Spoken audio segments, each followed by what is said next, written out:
In the meantime, residents are either living in unsafe buildings or are being forced out of their own homes.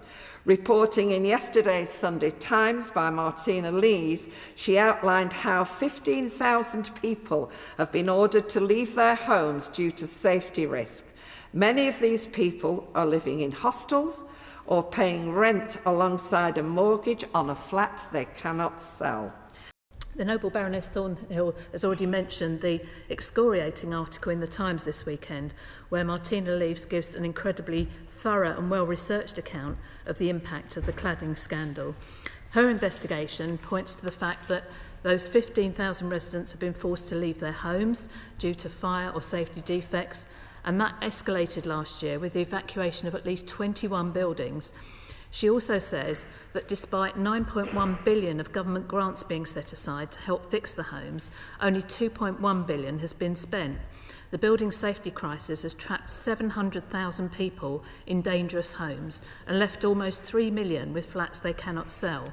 She also points to government manipulation of figures in that she says the government, and I'm quoting her, cite a total of 4,329 buildings or 248,000 flats over 11 metres high with unsafe cladding, and say that 23% of these have been fixed. But as Ms Lees points out, previous government data added up to 375,000 flats over 11 metres, making the number fixed just 8%.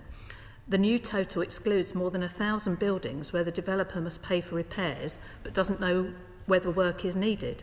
It also precludes hundreds of blocks that did not get taxpayer help because they had the wrong type of risks or were deemed below 18 metres.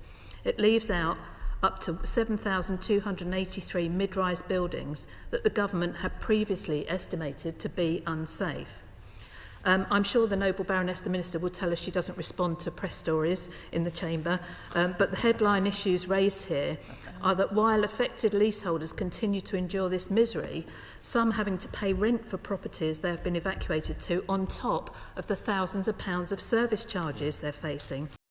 A reality measured, my lords, in the anguish and distress of hundreds of thousands of leaseholders who bought properties in good faith and now cannot sell them, get mortgages or move on with their lives. It's measured in the 15,000 people evacuated from their homes, as reported 3 days ago in the Times on Sunday and referred to by the noble Baroness Lady Thornhill on Monday. As the noble Earl referred to, the Sunday Times revealed that over 15,000 residents have been forced to leave homes due to fire and fire safety defects.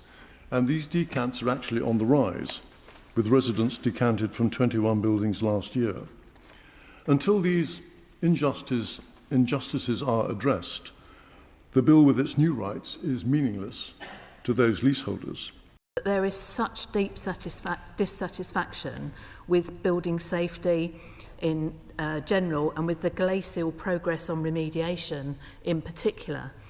This was carefully calculated in that recent Times article referred to earlier, the article by Martina Lees, to show that only 8% of buildings in need have been remedied, not the 21% that the government claims. Numbers vary, but the Times estimate the numbers of homes affected are up to 1.5 million, and as other noble lords have said, upwards of 4 million people affected.